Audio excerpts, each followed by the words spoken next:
Thank you for still being there with us and welcome back. We will be taking a look at national issues, state of the nation, the economy, politics, and especially expectation of Nigerians in the 2023 elections. What is currently happening in the studio with us to have this conversation? We have Wale Oluwade, a member of the PDP. Wale, good to have you with us. Good morning. Thank you very much, Salome. Good morning. Good morning. Morning. We also have an APC member, Dominic Alancha, as our guest. Dominic, good to see you again. Thank you very much. Good morning. All right, let's start immediately. Perhaps with, okay, let's start with the APC. So much has happened in the aftermath, of the presidential primary election, which held at the Eagle Square not too long ago.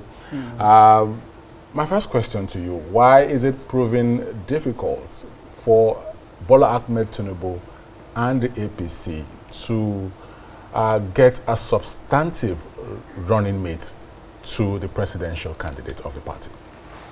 Well, thank you very much. I don't think it's proven difficult for him to get a running mate, but the truth of the matter is that there must be consultation, wild consultation, because there are a lot of issues that are involved, when it comes to picking a running mate. Somebody that will, stand in for you when you are not there. You have to look at the capacity of the person.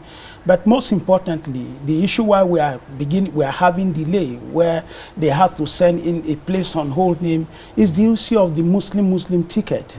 And I think it's a very serious issue, because whether we like it or not, politics, we are not supposed to bring in religion, but religion has taken, a hold in our politics today. Shouldn't this have been done before this time? Before this time, because it was quite obvious, that the presidential ticket of the APC was going to the south. So a lot of people will be wondering why, the choice of who becomes, the running mate to the presidential flag bearer, wasn't considered much earlier before now. Why the controversy?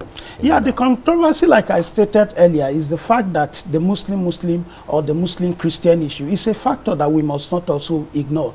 Because if we must win election, then we must consider all these factors and then take a decision that will augur well with us in the party.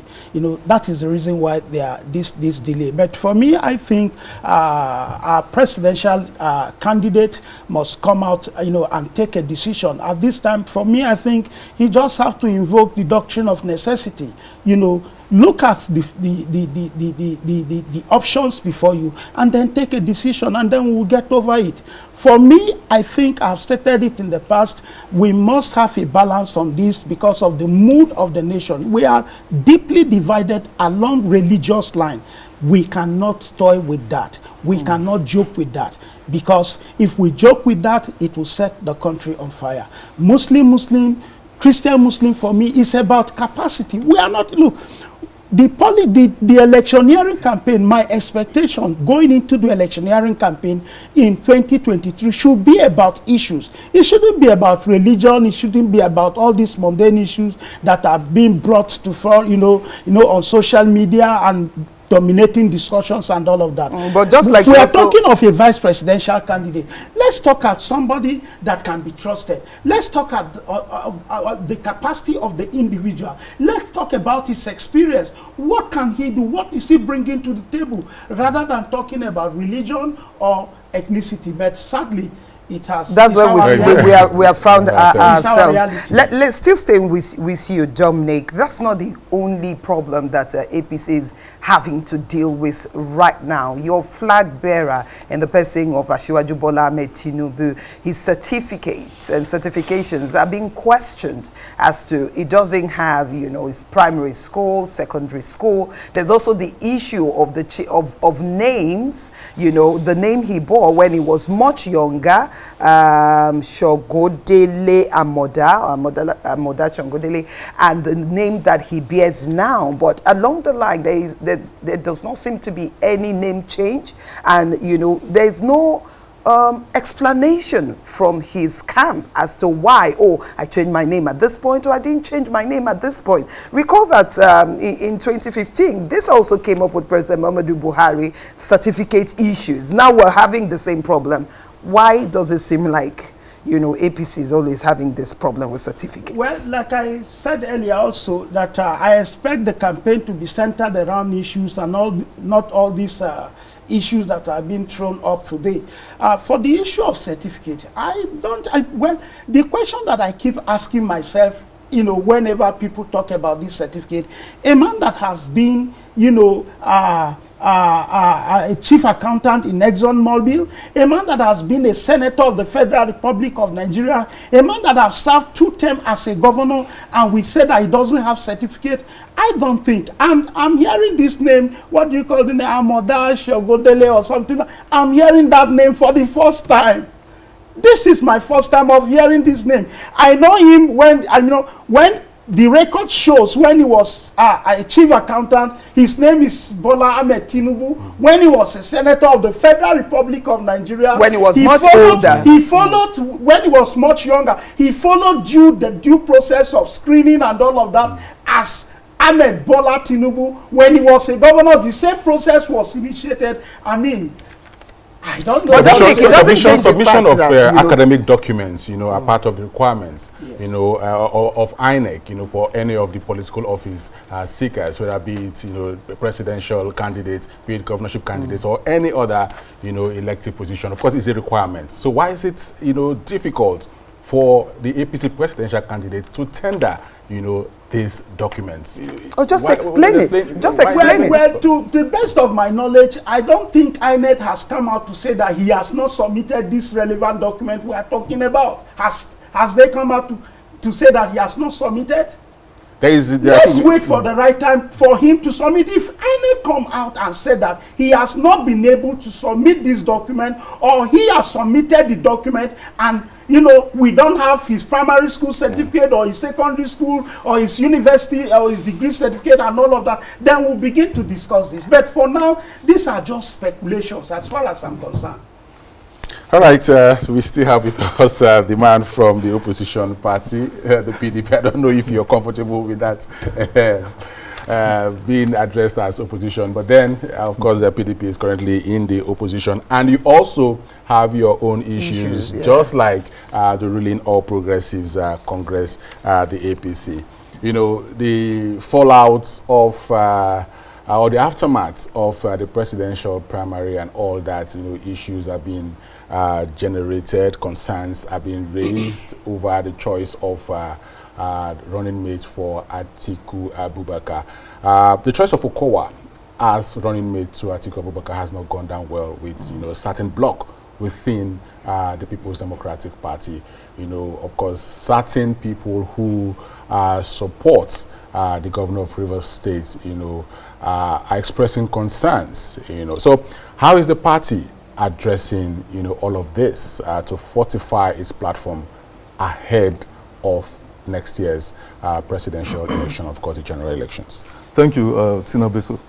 Yeah, I mean, if you watched television yesterday, you must have seen Governor Samuel Ortom, you know, expressing his views about his alleged neglect, if I may use the word, of the governor of Rivers State, who came second at the presidential primaries, and he's feeling, you know, maybe rightfully so, he's feeling a bit disappointed and let down by the party hierarchy and probably even the candidate. But I remember a day, if you remember, you should know more than me, a day after the primaries, I mean, you saw our presidential candidate, His Excellency Atiku Abubakar, reached out to all his co-aspirants. He went visiting them. And thereafter, some of them even came visiting him, you know, so. But, yes, you know, nerves are raw now. That's the point. Nerves are very raw. People are chaffing, you know, from the... If you go into a contest for the highest office in the land, and you came so close, only to lose out maybe at the 11th hour, of course, you're bound to feel disappointed. You're bound to feel that, okay, this party that I've done so much for, you know, they owe me or whatever, you know. So I understand all of that, and I think even the party hierarchy understands that. The good thing for the PDP, two things. Number one, the PDP seems to be the only party in Nigeria that you can call a political party. Why? Because we know how to manage issues. And don't also forget, wherever you have 2 or 3 human beings, even in our homes, there's always bound to be, you know, challenges or misunderstandings. But the beauty of human, you know, organizations is the ability to manage crisis. So PDP has demonstrated over the years its ability, excellent ability in crisis management. I mean, there were some challenges the PDP, you know, faced years back that you'd have thought, not many thought PDP would come out of those challenges, but they weathered the storm and came out even stronger. You know, so take it from me, the PDP is going to do the needful, bringing all these people together. Governor Fayose, who was tweeting, Governor Wike, if I'm not mistaken, is on vacation currently, somewhere in Turkey. You know, so, and even the PDP chairman is on vacation, the presidential candidate is out of the country. All these guys are going to come back. We have 8 months before election, so don't let us make a mountain out of this. You know, this is normal political. But has the PDP effectively managed the diversities, you know, within its fold? Because prior to the primaries, we had advocacies and clamor for the presidential ticket to be zoned to the southern part of the country. But, you know, the Autumn Committee came up with these reports, and of course, the ticket was thrown open, and a northern candidate emerged. There was also agitations about, you know, shorting out, you know, certain zones, such as the Southeast, which has not really had a shot at the presidency. People felt that, or some, you know, faithful within the PDP in the Southeast felt that the PDP would have, you know, narrowed in on the Southeast for its presidential candidate, but that did not happen. So, you know, talking about PDP being the best political platform, as you know, are saying, has the PDP been able to effectively, you know, address these issues of diversity? So that train already left the station. This ghost you want to resurrect is already buried forever. So we've done the primaries. The tickets was thrown open. Everybody who wanted to vie was allowed to vie, whether from the south or from the north or from the east or from the west. Whoever felt, I want to be a president, go ahead and contest.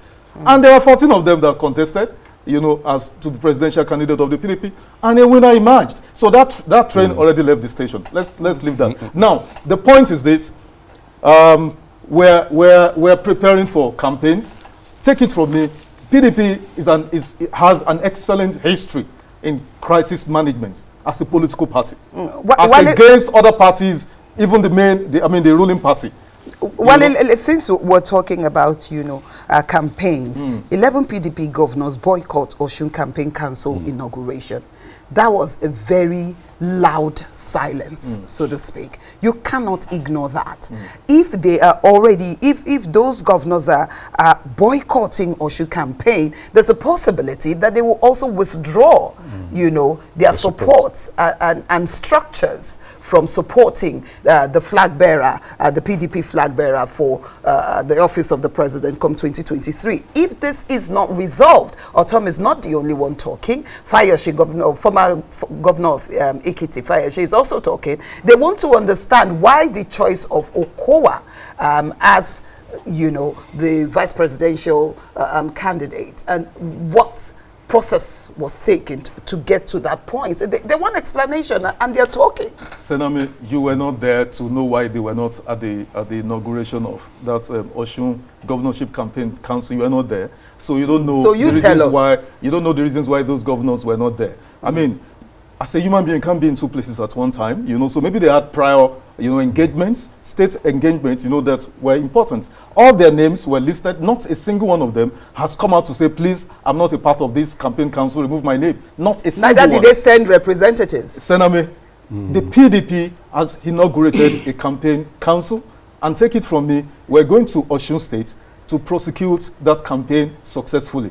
We have a candidate that we believe, the Osun State believes, you know, even in 2018, won the elections in Osun State, but then the drama at the Supreme Court played out, you know, and we were robbed.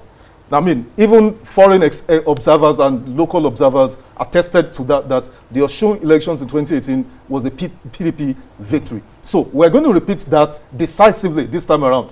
So, and then coming back to the issue of 13 governors or 11 governors wanting an explanation as to the choice of Okowa. Now, the choice of selecting a vice presidential candidate, essentially rests on the candidate. He may consult party, the party faithfuls, which he did, because that's why it took a while before he mentioned or announced his choice. The party, hierarchies, different levels were, consulted, and then a decision was made, because it boils down to one of the crises of our democratic development, because we're still very low in terms of democratic, imbibing the tenets of democracy. When you go into a contest, only one person is bound to emerge. You can't have two victors. So if there's a short list of 3, one person is bound to emerge. Now, like I said earlier, the challenge we have now, which we've always had, is to manage this, as it were, crisis. Even though I don't see it as a crisis, I see it more like a storm in a teacup.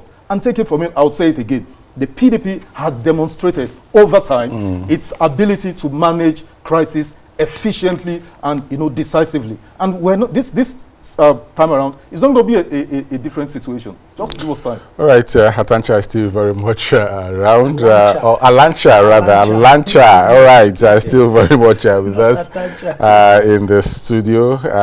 All right, so still talking about this certificate issue.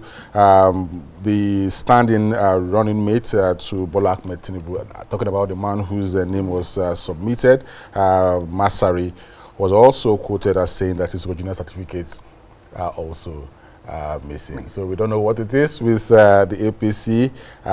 It's faithful and certificate controversies here and there. But beyond that, how is your party preparing for the elections?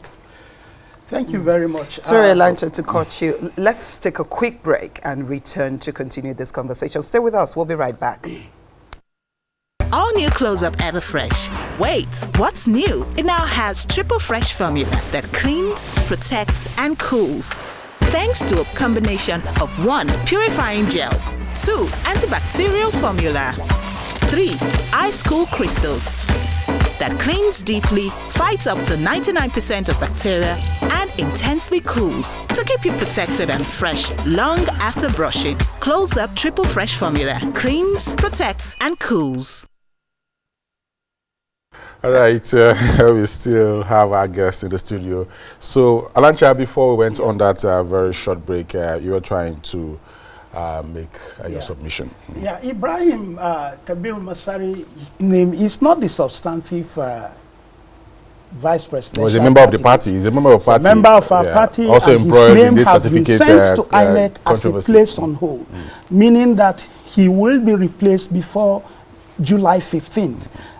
By that time, I think whoever will be sent as the substantive presidential candidate will submit his credentials. So for his own credentials, to me, it's not an issue that we should even be discussing, because he's just there to, beat the INEC deadline, pending when it's substantive. Although if he does contest election at any point in time, that issue will still come up. Well, that will be for him to deal with it at that time, if he so wish to contest election any day, any time. Now, talking about how prepared the APC is, going into the 2023 general election, the APC is well prepared.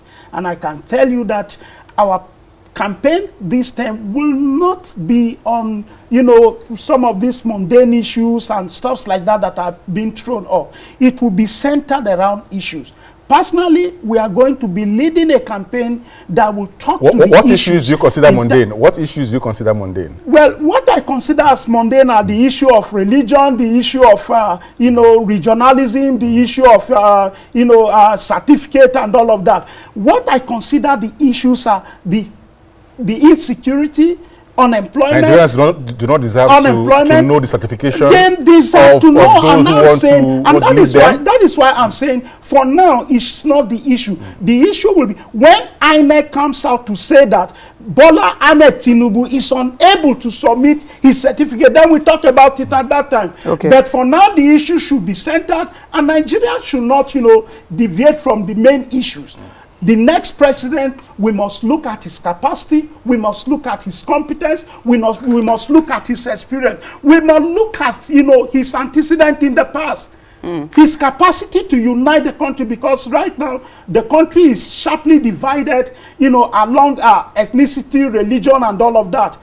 Unity is very key to the progress of Nigeria, and that is why the PDP are suffering what they are suffering today. If you look at the history of,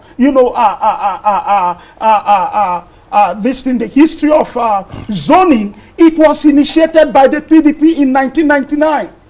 It was initiated by them, where they ceded power to the south, and thereafter Yar'Adua came on board. After Yar'Adua, we had Jonathan, and again, it came back to the north. You understand? They breached that particular agreement, and that is why Atiku is suffering on this. But the APC, and thankfully, the APC governors, northern governors, sat and said, no, we will not jettison it. Should Nigerians... This is what has kept Nigeria going. Should Nigerians also take into consideration or raise concerns about, the health status of those who have presented themselves to lead this country in 2023? Should that be considered, as a factor, or, in electing, the next president of the Federal Republic of Nigeria? Or do you also consider it as mundane? You must have you must be sound. Health-wise. You must be sound health-wise. You must be sound mentally and all of that. You understand what I'm saying? So, and what are the yardstick in, judging someone who is sick and who is healthy? You get what I'm saying? Medical reports, of course. Medical report, of course. Medical report. Is there any medical report about some of these aspirants already that they are sick? Have they been? I mean, you get what I'm saying? So that Alanta, you are a Nigerian, and you are in the country, and we can't play the ostrich here. You cannot say that you haven't seen some of those videos in some cases, or some of those commentaries about the health of Bola Ahmed Tinubu. Not like, it's a good thing, or people are gloating, but it's coming from a place of concern. If, the man already has some physical obviously seen challenge in terms physically. We may not know the extent of his health, but some of the things that have become obvious for the ordinary eye to see Nigerians are concerned. So I'm going to ask you this question, Alancha. If Nigeria was an organization that you own, would you not check the certification of the people? Would you not check their health and be sure that they have capacity to run the country or to run this organization that you own? I say that because we cannot say certification is mundane. Again, it shows capacity. It shows whether this person is qualified to hold this office. The APC had a presidential primary that threw up our, a presidential candidate. And I can assure you, I supported Ahmed Bola Tinubu, and we look at all this. In my opinion, Bola Ahmed Tinubu is eminently qualified to lead this nation, and by the special grace of God is the next president of Nigeria, because Nigerians will vote for him. We have looked at his, his health status, and we satisfy it. He's fit to govern Nigeria. And I'm telling Nigerians that Bola Ahmed Tinubu is fit to govern Nigeria. All right. Like I said, Nigerians are really 2023 politicking and the campaign be centered around issues. Let's look at this candidate, ask them questions on the solutions they are bringing to the table, to the security challenges confronting Nigeria, to the economy, to agriculture and, you know, so many infrastructural deficit and all of that. All right. What are they bringing to the table? The candidates have to be, you know, academically qualified. You know, they have to be healthy, Bola to be able to Ahmed drive. Tinubu is eminently qualified. He has been a governor of Lagos State. You saw what he did in Lagos. The system is put in place in Lagos State. It's working till date, and no governor has been able to veer off that system that he initiated in 1999 that is working for them today. We want him to come to the upper state at the national level and replicate same thing. Thank you very much. Wale, let's look at this issue critically again. Nigerians have been expressing their concern about the health of, you know, the APC flag bearer. Does he have the capacity? And I asked the question earlier, and I'm asking you the same question. Even for you as a member of the PDP, if Nigeria was your own company, owned by you, you know, would you employ the people in your party who are currently running to become president of this country? Would you put them in the place as chief executives to manage that organization for you? Thank you, Salami. I definitely would employ His Excellency Atiku Abubakar to manage my business. He's an excellent businessman. He's managed Intels, he's managed APTI American University. I mean, that's one of the best universities in Nigeria. Atiku Abubakar is the second largest employer of labor in Adamawa State, second only to the state government. So there is no doubt about his capacity as a successful entrepreneur. Now, that said, let me come to Asiwaju Bola Ahmed Tinubu. I think we're making heavy weather out of the certificate issue. Why? Because the Electoral Act only specifies minimum requirements of maybe secondary school. And in fact, you don't even have to tender it. You just have to swear an affidavit, you know, that, yes, I attended up to that. But Bola Ahmed Tinubu went a step further and submitted a degree certificate from Chicago State University. And several Nigerians have written to that school. I've seen some of the responses. The school said yes, he was a student. Yes. He came up with with what we call first class here. There it's honors. So it was a honor student. Fine. But two issues for me that I think, you know, we should be focusing on, because you see, this certificate thing is a red herring. Yeah. You know, how you put a red handkerchief on the pole and then you see the dog running after it thinking it's just, but it never gets any. So it's a red herring. Don't let's fall for it. Two issues. Number one, I knew, let me just say this background. I knew Asiwaju Bola Tinubu 1990-1991. I was a contract staff at Mobil Oil in Lagos. Then they used to have their offices at Bookshop House, CMS Lagos, you know. So I knew him. I knew the MD, Chief Pius Akinyelure. I knew him. I knew Bola Tinubu. Bola Tinubu was so important in that organization. He used to shuttle between Chief Akinyelure's office. Now, so I know him. And you cannot work at Mobil, now Exxon Mobil, if you're not qualified. You know, so let's keep that aside. Two issues, like I said. Why would Asiwaju in 1999, in the same INEC forms, states that he attended GCI, Government College Ibadan, and then Baptist whatever in Aroloya, Lagos. And then that case was, in fact, the school he quoted in Lagos, Baptist whatever, it's non-existent. There was no such school. So did he perjure himself? That is the issue. Second issue, there is a cloud of suspicion about his identity. And that's where this name of Shango Dele or Amoda or something, it's been swirling around, you know, on social media, in the news media in Lagos, and we've not gotten any definitive response to that. I think that's what, you know, the issues are. Did he perjure himself? Because if you depose to an affidavit and complete the INEC form that you attended these two schools in 1999 when you were to be governor, but now you said nil, that's an issue. But let's talk about fitness for the office. Is it fit physically? Is it physically fit? I don't think so.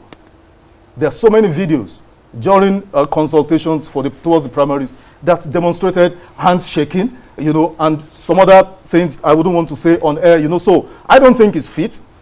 On governance of even for fitness, moral fitness. Okay. There's a certain company called Alpha Beta that takes 10% of the revenues collected, generated in Lagos. Who owns the company?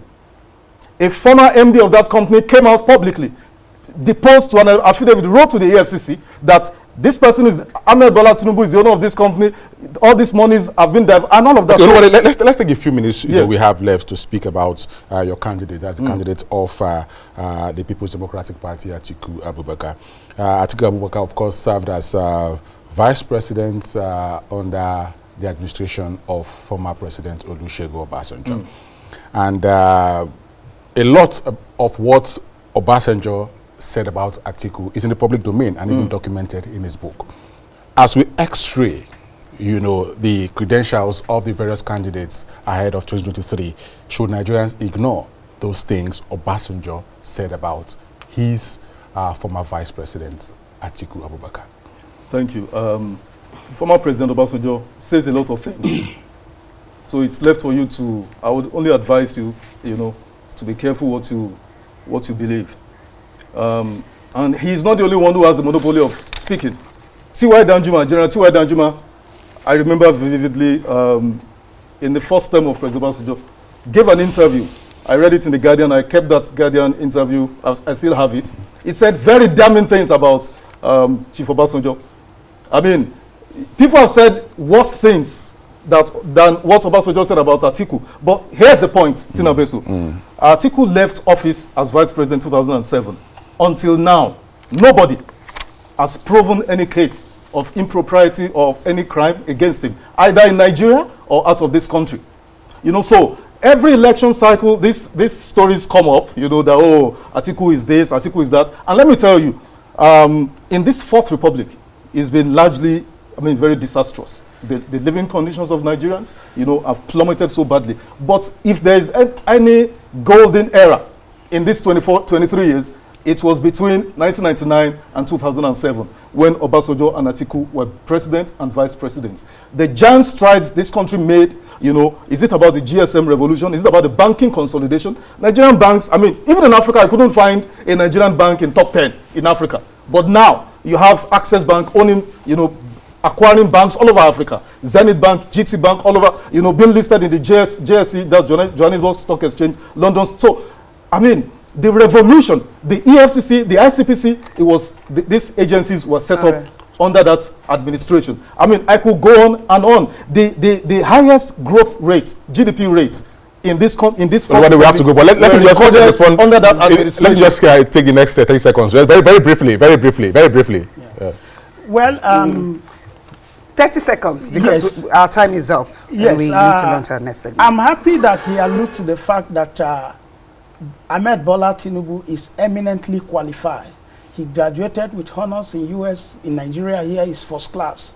He's eminently qualified. He also attests to the fact that, in fact, he campaigned for him. All right. He's not fit. Nigerians is physically he's not fit. Morally he's not fit. Physically fit. There is no court that have convicted him. You cannot come and be collecting 10% of our FRS revenue. Gentlemen, we want to say thank you to you. We have been taking a lead. PDP member Wale Oluwade has joined us on this conversation. APC member Dominic Alancha has also joined us. That's where we round off this conversation. Next on Kakaki the African Voice is the state of human rights.